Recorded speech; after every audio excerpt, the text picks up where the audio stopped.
ఈ 3 బడ్జెట్లలో కొంచెం తేడాలు ఉన్నాయి అధ్యక్ష. మొదటి బడ్జెట్ ప్రక్షాళన చేయడానికి అధ్యక్ష. అసలు రాష్ట్రంలో ఒక విధ్వంసం జరిగినటువంటి పరిస్థితుల్లో ఉన్నటువంటి ఆర్థిక శాఖ కావచ్చు, ప్రభుత్వంలో ఉన్నటువంటి ఇతర రంగాలను కావచ్చు, ఈ రంగాలలోని ప్రక్షాళన చేయడానికి మొదటి బడ్జెట్ పెడితే, రెండవసారి పెట్టినటువంటి బడ్జెట్ గాడిన పెట్టేటువంటి ప్రయత్నం చేస్తే, ఇప్పుడు పెట్టినటువంటి ఈ బడ్జెట్ పరుగులు పెట్టించడానికి, గేరు మార్చి స్పీడ్ అందుకోవడానికి పెట్టిన బడ్జెట్ వచ్చా. ఇది రాష్ట్రంలో రాబోయేటువంటి కాలంలో దీని ఫలితాలను ప్రతి రంగంలోనూ చూడగలుగుతాం, ప్రతి కుటుంబంలోనూ కూడా చూడగలుగుతాం అన్నటువంటి నమ్మకం నాకుంది అధ్యక్ష. ఈ బడ్జెట్ సందర్భంగా దాదాపు 32 మంది సభ్యులు మాట్లాడారు అధ్యక్ష. రవికుమార్ గారు, మురళీమోహన్ గారు, పుల్లారావు గారు, ఆదిరెడ్డి శ్రీనివాస్ గారు, మాధవి గారు, ఏలూరు సాంబశివరావు గారు, పార్థసారథి గారు, ఇలా మొదలు పెడితే ఈ రోజున ఆనందరావు గారు, శ్రీరామ్ తాతయ్య గారు, నక్క ఆనందబాబు గారు, విష్ణుకుమార్ రాజు గారు అందరి స్పీచ్ల్ని నిన్న కౌన్సిల్లో ఉండడంతో సాయంత్రం అన్నీ కూడా మళ్ళీ ఒకసారి వీడియో చేసుకుని సభ్యులు ఏ రకమైనటువంటి సలహాలు సూచనలు ఇచ్చారు అనేటువంటిది తీసుకొని పూర్తిగా ఫాలో కావడం జరిగింది అధ్యక్ష. చాలామంది ఈ బడ్జెట్ని అప్రిషియేట్ చేస్తూ మాట్లాడారు అధ్యక్ష. నిజంగా వారందరికీ కూడా హృదయపూర్వకంగా ధన్యవాదాలు తెలియజేసుకుంటున్నాను అధ్యక్ష. అందులో కొన్ని చాలా ఇంట్రెస్టింగ్ కామెంట్స్ కూడా వచ్చినాయి అధ్యక్ష. సభతో పంచుకోవడం కూడా మంచిది అనిపించింది అధ్యక్ష. ఒకటి, ప్రభుత్వం చేసినటువంటి మంచి పనులని గుర్తించారు. కొందరు భవిష్యత్తులో ఏ రకంగా ఇంకా ముందుకు పోవాలో కూడా సలహాలు సూచనలు ఇచ్చారు అధ్యక్ష. రవికుమార్ గారు మాట్లాడుతూ వడ్డీ రేట్లను ఏ రకంగా ప్రభుత్వం తగ్గించింది, దానివల్ల ఎంత లాభం జరిగింది, 12.5% నుంచి 9 కిందకు వచ్చారు అనేటువంటిది వారికి నమ్మకాన్ని ఇవ్వదలుచుకున్నాం. ముఖ్యమంత్రి గారి టార్గెట్ 9 కన్నా కింద ఉండాలి అనేటువంటిది పెట్టారు అధ్యక్ష. ఈ ఇయర్లో దాని వైపు కూడా ముందుకు వెళ్తాము అనేటువంటి నమ్మకాన్ని సభకు కల్పిస్తున్నారు అధ్యక్ష. మరి ఏ రకంగా సెంట్రల్లీ స్పాన్సర్డ్ స్కీమ్స్ని మనం యూటిలైజ్ చేసుకోగలిగాం, ఏ రకంగా స్ట్రీమ్లైన్ చేశాం అనేటువంటి కూడా, అంటే సభ్యులు ఎంత కీన్గా ఫాలో అవుతున్నారు ఈ ప్రభుత్వంలో అనేటువంటిది వారు మాట్లాడినటువంటి మాటలను బట్టి అర్థమవుతుంది అధ్యక్ష. దాంట్లో మన జయనాగేశ్వర రెడ్డి గారు మాట్లాడుతూ ఒక కొటేషన్ లాగా చెప్పారు అధ్యక్ష. ఈ బడ్జెట్లో రైతులకు రక్షణ కనిపిస్తోంది, యువకులకు ఉపాధి కనిపిస్తోంది, మహిళలకు సాధికారత కనిపిస్తోంది, బలహీన వర్గాలకు భరోసా కనిపిస్తోంది, రాష్ట్ర ఆర్థికానికి స్థిరత్వం కనిపిస్తోంది అనేటువంటి ఒక నమ్మకాన్ని వారు ఈరోజు ఎక్స్ప్రెస్ చేశారు అధ్యక్ష. దాని తర్వాత గణబాబు గారు మాట్లాడుతూ గత పాలన గురించి మాట్లాడారు అధ్యక్ష. అంటే కంపారిజన్ అనేటువంటిది నిరంతరం జరుగుతూ ఉండాలనేటువంటిది నేను నమ్ముతాను అధ్యక్ష. గత పాలన గురించి మాట్లాడుతూ పరదా లేని పర్యటన లేదు, అరెస్టు లేని శుక్రవారం లేదు, బూత్ లేని మాట లేదు, తప్పు లేని ఉపన్యాసం లేదు, అబద్ధం లేని రోజు లేదు, కబ్జా లేని ఊరు లేదు, బెదిరింపు లేని యాత్ర లేదు, బాధ లేని మనిషి లేడు, కోపం లేని సగటు జీవి లేడు అనేటువంటిది గత పాలన బాధల్ని ఆయన చెప్పాడు అధ్యక్ష. ఈ ప్రభుత్వంలో ఎంత స్వేచ్ఛగా ఉండగలుగుతున్నారు అనేటువంటిది కూడా చెప్పారు అధ్యక్ష. పడిపోయినటువంటి రైతుల ఆదాయాల గురించి, పక్కదారి పట్టినటువంటి మైనింగ్ ఎక్సైజ్ ఆదాయాల గురించి కూడా వ్యక్తులందరూ మాట్లాడారు అధ్యక్ష. సుజనా చౌదరి గారు కూడా కొన్ని మైనింగ్ మీద ఏ రకంగా ఎంకరేజ్ చేయొచ్చు అనేటువంటి చెప్పారు అధ్యక్ష. ఇవన్నింటినీ సభ్యులు ఇంట్రెస్ట్ తీసుకుని చెప్పి సలహాలు ఇచ్చినటువంటి ప్రతి ఒక్కరికి ప్లస్ అభినందించిన వాళ్ళందరికీ కూడా మరొకసారి హృదయపూర్వకంగా ధన్యవాదాలు తెలియజేస్తా అధ్యక్ష. బడ్జెట్ భాషని సరళీకృతం చేయడం అనేటువంటిది మొదలు పెట్టాము అధ్యక్ష. ఇదేదో బ్రహ్మ పదార్థం, మనకు సంబంధం లేని పదార్థంగా గత 10 సంవత్సరాలుగా వస్తూ ఉంటే గత 2-3 బడ్జెట్ల నుంచి చాలా సరళీకృతం చేసేటువంటి ప్రయత్నం చేశాం అధ్యక్ష. చట్టాన్ని మార్చలేకపోవచ్చు కానీ సామాన్యుడికి అర్థమయ్యే భాషలో మేము ప్రవేశపెట్టినటువంటి బడ్జెట్ ఉండాలి అనేటువంటిది నమ్ముతున్నాం అధ్యక్ష. ఆ సామాన్యుడికి మేలు జరిగేలానే ఈ బడ్జెట్ మూలాలు ఉన్నాయి అనేటువంటిది కూడా చెప్పదలుచుకున్నాం అధ్యక్ష. ఈ అర్థం కానటువంటి పడికట్టు పదాలతోటి సామాన్యుడికి బడ్జెట్ అంటేనే ఇంట్రెస్ట్ లేకుండా పోయేటువంటి పరిస్థితుల నుంచి ఈ బడ్జెట్లో నాకేముంది అనేటువంటి ఆలోచన కల్పించే దిశగా వెళ్ళాలి అనేటువంటిదే ముఖ్యమంత్రి గారు ఇచ్చినటువంటి ఒకే ఒక డైరెక్షన్ అధ్యక్ష. ప్రతి కుటుంబానికి ఈ బడ్జెట్ నుంచి లబ్ధి జరగాలి అనేది సింగిల్ స్టేట్మెంట్ ముఖ్యమంత్రి గారు ఇచ్చారు అధ్యక్ష.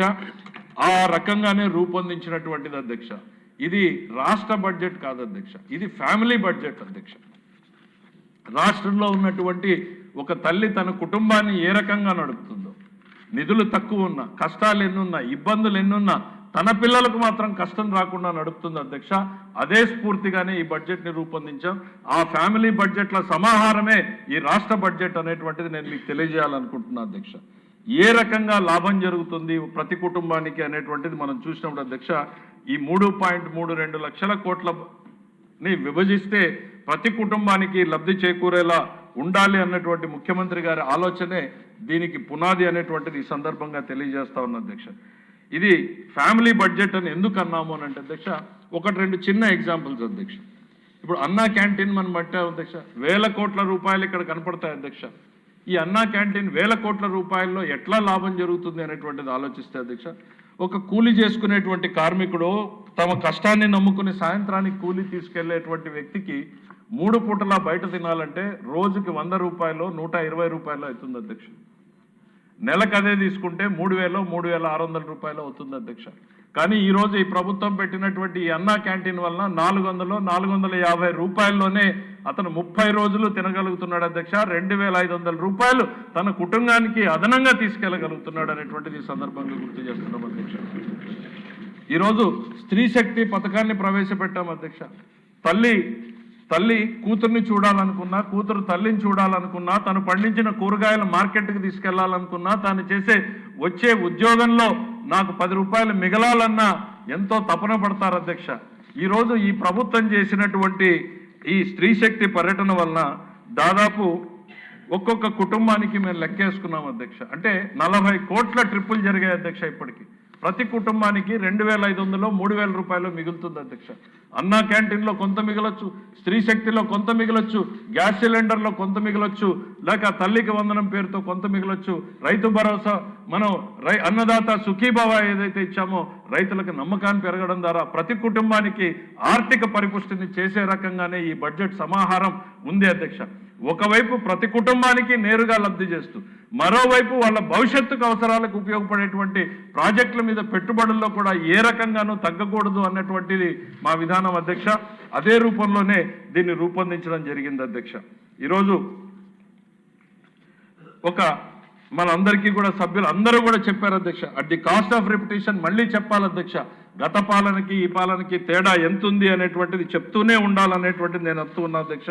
ఈరోజు ఎన్టీఆర్ భరోసా పెన్షన్ల అధ్యక్ష భారతదేశంలో ఏ రాష్ట్రంలో కూడా జరగనటువంటి విధంగా అతి ఎక్కువ ఖర్చు పెడుతున్నటువంటిది, అతి ఎక్కువ మందికి ఇస్తున్నటువంటిది కూడా మన రాష్ట్రం అనేటువంటిది చెప్తా ఉన్న అధ్యక్ష.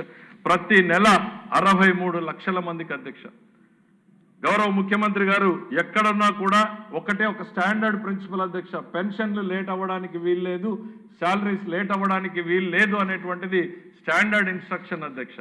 ఎన్ని ఇబ్బందులున్నా సరే నేను వినకూడదు, నాకు రాలేదు అనేటువంటిది ఇచ్చినటువంటి ఇన్స్ట్రక్షన్ ఇవాళకి కూడా ఎక్కడ ఒకరోజు ముందు ఇచ్చాం తప్ప ఒకరోజు ఆలస్యం చేయలేదు అనేటువంటి విషయాన్ని సభ దృష్టికి చెప్తా ఉన్నాం అధ్యక్ష. ఈరోజు ఇలా చెప్పుకుంటే అధ్యక్ష, ఈరోజు ప్రాజెక్టులకు ఎంత ఖర్చు పెడుతున్నాం అనేటువంటి దానికన్నా కూడా అధ్యక్ష, ఎన్ని వేల ఎకరాలకు నీళ్లు ఇస్తున్నాం అనేటువంటిది లక్ష్యంగా పెట్టుకుని పనిచేయడం జరుగుతుంది అధ్యక్ష. గౌరవ ముఖ్యమంత్రి గారికి ఈ రాష్ట్ర ఇరిగేషన్ మీద ఒక పరిపూర్ణమైనటువంటి అవగాహన ఉండడం మూలన ఉత్తరాంధ్రలో ఏ ప్రాజెక్టులు చేపట్టాలి, రాయలసీమలో ఏ ప్రాజెక్టులు చేపట్టాలి, డెల్టాలో ఏ రకమైనటువంటి ఆధునీకరణ చేయాలి అనేటువంటి దాని మీద ఒక స్పష్టతనివ్వడంతో ఈరోజు మా పని చాలా సులువైంది అనేటువంటిది కూడా ఈ సందర్భంగా చెప్తున్నా అధ్యక్ష. ఇవన్నీ ప్రతి కుటుంబానికి కూడా లబ్ధి చేకూర్చేటువంటి బడ్జెట్, ఇది కామన్ మ్యాన్ ఫ్యామిలీ బడ్జెట్ అనేటువంటిది నేను గర్వంగా చెప్తున్నా అధ్యక్ష. ఈరోజు ఇంకా ఒకటి అధ్యక్ష, ఇది ఏ రకంగా లాభం జరుగుతుంది, పెట్టేటువంటి ప్రతి పెట్టుబడి కూడా అధ్యక్ష, అది ఉద్యోగస్తుడు కావచ్చు, కూలీ చేసుకునే వాళ్ళు కావచ్చు. కూలీ చేసుకునే వాళ్ళకి ఈరోజు 500 వస్తే ఈ ప్రభుత్వం 4 ప్రాజెక్టులు తేవడం మూలన 10 రోజులు వచ్చే ఉపాధి 20 రోజులు దొరికితే ఆ కుటుంబానికి లాభం జరిగినట్టే అధ్యక్ష. ఆ ఉద్యోగాలు వచ్చే లోపల ఈ రోజు నుంచే మొదలవుతా ఉంది అధ్యక్ష. రాష్ట్రానికి ఒకవైపు జీఎస్టీ ఆదాయం పెడుతూ పనిచేసేటువంటి కార్మికులకు ఆదాయాన్ని పెంచుతూ భవిష్యత్తులో మన యువకులకి ఒక నమ్మకాన్ని విశ్వాసాన్ని కల్పించేటువంటి దిశగా ఈ బడ్జెట్ ప్రయత్నించింది అధ్యక్ష. ఇక నేను బడ్జెట్ ప్రవేశపెడితే అధ్యక్ష, గోబెల్స్ మీడియా ఒకటి రాసింది అధ్యక్ష, 13 సార్లు గత ప్రభుత్వం అంటూ ప్రస్తావన, 16 సార్లు చంద్రబాబు గారి గురించి మాట్లాడారు అనేటువంటిది. థ్యాంక్స్ చెప్తున్నా అధ్యక్ష వాళ్ళకి. ఎందుకనంటే ఇంత తక్కువ చెప్పానా నాకు గుర్తు చేశారు అధ్యక్ష. ఇంకా ఎక్కువ చెప్పేలా ఉన్నాయి అనేటువంటిది కూడా వాళ్ళకి సందర్భంగా గుర్తు చేస్తున్నారు అధ్యక్ష. గత పాలన గురించి, గౌరవ ముఖ్యమంత్రి గురించి ఇంకా ఎక్కువ సార్లు చెప్పాల్సిన అవసరం ఉందని చెప్తున్నా అధ్యక్ష. మీ అనుమతితో 2 చిన్న స్టోరీస్ని సభ దృష్టికి తేవాలనుకుంటున్నా అధ్యక్ష. 2 దేశాల కథను చెప్పాలనుకుంటున్నా అధ్యక్ష. ఇజ్రాయెల్ ఒకటి అధ్యక్ష, జపాన్ ఒకటి అధ్యక్ష. నాజీల, హిట్లర్ నేతృత్వంలో యూదుల మీద ఏ రకమైనటువంటి మారణ హోమం జరిగింది అనేటువంటిది మనం చిన్నప్పుడు చదువుకున్నాం అధ్యక్ష. నరక కూపాలుగా వాళ్ళని కాన్సన్ట్రేషన్ క్యాంపుల్లో పెట్టారు అధ్యక్ష. గ్యాస్ ఛాంబర్లలో పెట్టి చంపారు అధ్యక్ష. లారీల్లోకి ఇట్లా ఎక్కించి క్లోజ్డ్ లారీల్లోకి ఆ ఎగ్జాస్ట్ ఫ్యాన్ లోపలికి పెట్టి చంపారు అధ్యక్ష. తిండి లేకుండా చంపారు అధ్యక్ష. మానవ జాతి చరిత్రలో ఎంత హీనంగా, క్రూరంగా చంపొచ్చో ఆ జాతిని సమూలంగా నాశనం చేయాలి అనేటువంటి ప్రయత్నం చేశారు అధ్యక్ష. దాని పేరు హాలోకాస్ట్గా ప్రపంచం గుర్తించింది అధ్యక్ష. అది ఎంత దారుణం అంటే 60 లక్షల మంది అధ్యక్ష. 66 మిలియన్ అంటే ఆ రోజు జనాభాలో 60 లక్షల మందిని చంపారు అధ్యక్ష. కానీ ఆ దేశం ఇవాళ ఏమన్నా తుడిచిపెట్టుకుపోయిందా అధ్యక్ష? ఆ దేశంలో కసి పుట్టింది అధ్యక్ష. ఆ కసి పుట్టడమే కాదు అధ్యక్ష, ఆ జాతి ఈ మరెన్నటికీ కూడా మరిచిపోకూడదు ఈ దారుణాన్ని అంటూ వాళ్ళొక పాఠ్యాంశంగా పెట్టుకున్నారు అధ్యక్ష. ఒక రోజు కాదు అధ్యక్ష, 1వ తరగతి నుంచి 10వ తరగతి వరకు పాఠ్యాంశాలుగా పెట్టుకున్నారు అధ్యక్ష. ఆ హాలోకాస్ట్ గురించి 1వ తరగతి పిల్లాడి నుంచి 10వ తరగతి వరకు వాళ్ళ గ్రేడ్ పెరిగే కొద్దీ హాలోకాస్ట్ గురించినటువంటి పాఠాలు పెరుగుతాయి అధ్యక్ష. వాళ్ళకి వెళ్తే ఆ మారణ హోమాలు ఎట్లా జరిగాయి అనేటువంటిది ఒక డ్రామాల రూపంలోనూ లేకపోతే ఎనాక్టింగ్ రూపంలోనూ, ఆఖరికి ఆ రోజు బతుకున్నటువంటి వాళ్ళ చేత కథనాలు చెప్పించడంతోనూ ఒక్కొక్క సెమిస్టర్ కూడా పెట్టారు అధ్యక్ష హాలోకాస్ట్ మీద. అంటే ఒక జాతి తన చరిత్రను మర్చిపోతే ఆ జాతి ఎప్పటికీ కూడా బాగుపడదు అనేటువంటి సిద్ధాంతాన్ని వాళ్ళు నమ్మారు అధ్యక్ష. అందుకని ఇవాళ ప్రపంచంలోనే ఒక శక్తివంతమైనటువంటి దేశంగా ఎదిగింది అధ్యక్ష. అతి చిన్న దేశం, అనంతపూర్ జిల్లా అంత దేశం అధ్యక్ష. ఇవాళ టెక్నాలజీలో నంబర్ 1, అగ్రికల్చర్, హార్టికల్చర్లో నంబర్ 1. తమ మీదకి వస్తే ఎవరినైనా ఎదిరిస్తామని సత్తా చాటేటువంటి ఒక దేశం గురించి చెప్పడం కాదు అధ్యక్ష. ఒక జాతిలో ధైర్యాన్ని, స్థైర్యాన్ని నింపాలి అనంటే పదే జరిగినటువంటి నష్టాన్ని చెప్పాలి, చరిత్రను చెప్పాలి. అందుకే చెప్తాను అధ్యక్ష, గత బడ్జెట్లో చెప్పాను అధ్యక్ష, సిగరెట్ తాగడం హానికరం అని ఎట్లా చెప్తారు, వైసీపీ రాష్ట్రానికి హానికరం అని గతంలో చెప్పాను అధ్యక్ష. ఇప్పుడు మళ్ళీ చెప్తున్నా అధ్యక్ష, వైసీపీ నెవర్ అగైన్ అనేటువంటిది కూడా చెప్పాలి అధ్యక్ష. మనం ఒక్క రోజుతో ఏదో చెప్తే మర్చిపోతాం అనేటువంటిది కాదు అధ్యక్ష. ప్రతిరోజు ప్రతి ఒక్కరూ చెప్తూనే ఉండాలి అధ్యక్ష. ఈ తెలుగు జాతి ఎన్ని రకాలైనటువంటి కష్టాలు పడింది, మన భవిష్యత్తు, మన పిల్లల భవిష్యత్తుని ఏ రకంగా దుర్మార్గంగా పనిచేశారు. ఇందాక గణబాబు గారు చెప్పారు కదా అధ్యక్ష, శుక్రవారం వస్తుందంటే ఏం జరుగుతుందో స్వేచ్ఛగా మాట్లాడలేడు, ఉద్యోగస్తుడు బయటపడలేడు. ఈ దుర్మార్గాలని ఈ తెలుగు జాతి ఉన్నంత కాలం చెప్తూనే ఉండాలి. వైసీపీ నెవర్ అగైన్ అనేటువంటిది మన నినాదం కావాలి అధ్యక్ష. కూటమి వన్స్ అగైన్ అనేటువంటిది కూడా మనం అందరం కూడా ముందుకు తీసుకెళ్లాలి అనేటువంటిది ఈ సందర్భంగా గుర్తు చేస్తా ఉన్న అధ్యక్ష. వాళ్ళకి థ్యాంక్స్ చెప్పాను అధ్యక్ష. ఎందుకనంటే 13 సార్లే చెప్పాను అని, ప్రతి పేజీలోనూ మీ దారుణాల గురించి చెప్పాలి, మా పాలన గురించి గొప్ప విషయాలు చెప్పాలి అనేటువంటిది గుర్తు చేసినందుకు గోబెల్స్ మీడియా గురించి చెప్తాను. వాళ్ళు చేసింది ఏంది అధ్యక్ష, ఆ రోజు హిట్లర్ ఉన్నాడు, గోబెల్స్ అనేటువంటి వ్యక్తి ప్రపంచానికి ప్రాపగాండా మినిస్టర్ అధ్యక్ష. వాడి పేరు మీదనే ఈరోజు గోబెల్స్ ప్రచారం అంటారు అధ్యక్ష. ఇవాళ తేడా ఏముంది అధ్యక్ష, ఈ నయా నాజీల పాలనలో వీళ్ళకి ఓ మీడియా సంస్థను పెట్టుకున్నారు అధ్యక్ష గోబెల్స్ ప్రచారం చేయడానికి. ఇవన్నింటినీ కూడా ప్రజలు గుర్తుంచుకునేలా మనం పదే చెప్పకపోతే మన ప్రయారిటీస్లో మార్పులు వస్తాయి, సమాజం మర్చిపోయే ప్రమాదం ఉంది. ఈ దుర్మార్గుల పాలన గురించి మనము, మన పిల్లలు ఏ రకమైనటువంటి నష్టాలు చూసాం, రాబోయేటువంటి తరం ఏ రకంగా నష్టపోతుంది అనేటువంటిది చెప్పాల్సినటువంటి అవసరం ఉంది అన్నటువంటిది ఈ సందర్భంగా చెప్తున్నా అధ్యక్ష. అదే భావన మన ప్రజల్లోనూ కూడా ఉండాలి అధ్యక్ష. ఇవాళ నరేంద్ర మోడీ గారు ఒక విషయంలో ఆయన ఒక సక్సెస్ అయ్యారు అధ్యక్ష. ఒక కుటుంబ పాలన నుంచి, కుటుంబ ఆరాధన వైపు నుంచి ఒక జాతీయ భావాన్ని తీసుకురావడంలో ఆయన ఈరోజు భారతదేశంలో మోస్ట్ సక్సెస్ఫుల్ గా తీసుకెళ్లారు అధ్యక్ష. భారతదేశంలో మొట్టమొదటిసారి ఒక జాతీయ భావాన్ని గ్రామ స్థాయి నుంచి ఢిల్లీ స్థాయి వరకు కూడా చూడగలుగుతున్నామంటే ఇవాళ ఒక వ్యక్తి తన ప్రయత్నాన్ని మొదలుపెట్టి, ఒక పార్టీ తన ప్రయత్నాన్ని మొదలుపెట్టింది అధ్యక్ష. ఈ రాష్ట్రంలో మనందరి బాధ్యత అనేటువంటిది కూడా గత పాలన చేసినటువంటి దుర్మార్గుల గురించి, దుర్మార్గాల గురించి కూడా గుర్తు చేస్తూనే ఉండాలి. ఈ రాష్ట్రం ఎక్కడ ఏ పరిస్థితుల్లో అధ్యక్ష, తమిళనాడు నుంచి విడిపోయి వచ్చాం, కర్నూలుకు వచ్చాం, హైదరాబాద్ వెళ్ళాం, మళ్ళీ ఇక్కడికి వచ్చాం. ఈరోజు మనకు శక్తి లేదా? ప్రపంచవ్యాప్తంగా మన పిల్లలు లేరా? మనకు ఆలోచనలు లేవా? కానీ స్ఫూర్తినిచ్చేటువంటి నాయకత్వం గత 5 ఏళ్లలో లేకపోవడం మూలాన ఇవాళ దెబ్బతిన్నాం అధ్యక్ష. మళ్ళీ ఈ రాష్ట్రానికి ఆ స్ఫూర్తిని, ఒక దశను, ఒక దిశను ఇచ్చేటువంటి నాయకత్వం రాబట్టే ఈరోజు మళ్ళీ ఈ రాష్ట్రం గాడిన పడి పరుగులు పెట్టేటువంటి ప్రయత్నం చేస్తూ ఉంది అధ్యక్ష. భవిష్యత్తులో తప్పు జరగకూడదు, continuity of the governance is more important అనేటువంటిది మనం ప్రతి ఒక్కరం కూడా చెప్తూనే ఉండాలి అనేటువంటిది ఈ సందర్భంగా గుర్తు చేస్తున్నా అధ్యక్ష. ఇది మన కోసం కాదు అధ్యక్ష, ఈ రాష్ట్రం కోసం, ఈ రాష్ట్రంలో ప్రతి కుటుంబం భవిష్యత్తు కోసం ఇవాళ ఈ కూటమి మళ్ళీ మళ్ళీ రావాల్సినటువంటి అవసరం ఉంది అనేటువంటిది ఈ సందర్భంగా గుర్తు చేస్తా ఉన్న అధ్యక్ష. ఇక బడ్జెట్ల గురించి, ఎందుకంటే అధ్యక్ష వాళ్ళు గుర్తు చేసినందుకు మళ్ళీ ఎక్కువ చెప్పాల్సి వచ్చింది. బడ్జెట్లో సంక్షేమాల గురించి, సంక్షేమం గురించి, అభివృద్ధి గురించి అధ్యక్ష, ఈరోజు ప్రభుత్వంలో బడ్జెట్లో చెప్పినట్టుగానే అంత ఈజీగా ఏం లేదు అధ్యక్ష.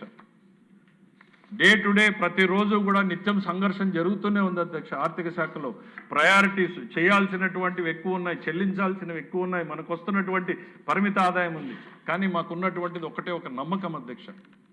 ఆ నమ్మకాన్ని ఇస్తున్నటువంటి నాయకత్వం అధ్యక్ష. ఆ నాయకత్వానికి బలంగా బాసటగా నిలబడినటువంటి ఢిల్లీ గురించి కూడా చెప్పక తప్పదు అధ్యక్ష.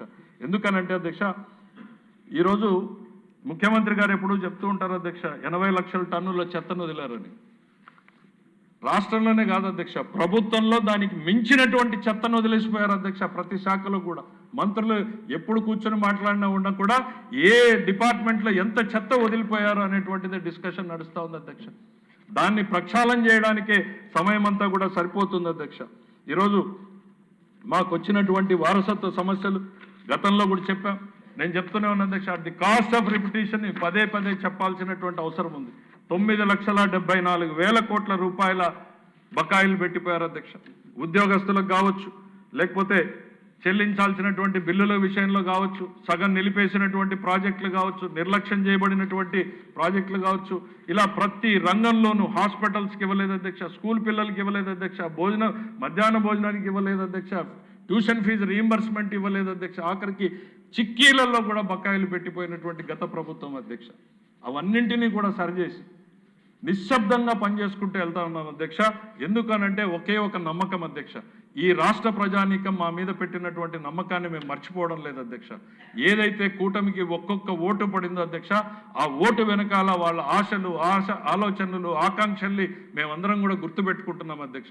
అధికారం అనేటువంటిది మాకు ఒక సాధనం మాత్రమే, ప్రజలకు పనిచేయడానికి అనేటువంటిది పదే పదే ముఖ్యమంత్రి గారు చెప్తా ఉన్నటువంటిది మేము మాటల్లో, చేతల్లో కూడా చేసి చూపిస్తా ఉన్నాం అనేటువంటిది ఈ సందర్భంగా చెప్తున్నా అధ్యక్ష. మీకు కొన్ని ఉదాహరణలు చెప్పాలి అధ్యక్ష. గతంలో పీపీఎల్ రద్దు చేయడం మూలాన దాదాపు 12,250 కోట్ల రూపాయలు ఈ రాష్ట్ర ప్రజానీకం మీద భారం పడింది అధ్యక్ష. ట్రూ అప్ వేశారు అధ్యక్ష. ఈరోజు సమర్థవంతంగా 2 సంవత్సరాలు కష్టపడితే దేశ చరిత్రలో మొట్టమొదటిసారి ట్రూ డౌన్ చేయగలుగుతున్నాం అధ్యక్ష. 13 పైసల్ని సేవ్ చేయగలుగుతున్నాం అధ్యక్ష యూనిట్కి. ఇక్కడ ఎంత చేశాము అన్నదానికన్నా కానీ ఎంత సమర్థవంతం వైపు వెళ్తున్నాము అనేటువంటిది ఇది ఒక ఎగ్జాంపుల్. మా ఆలోచనలు ఏంటి, మా ప్రయారిటీలు ఏంటి అనేటువంటిది అధ్యక్ష.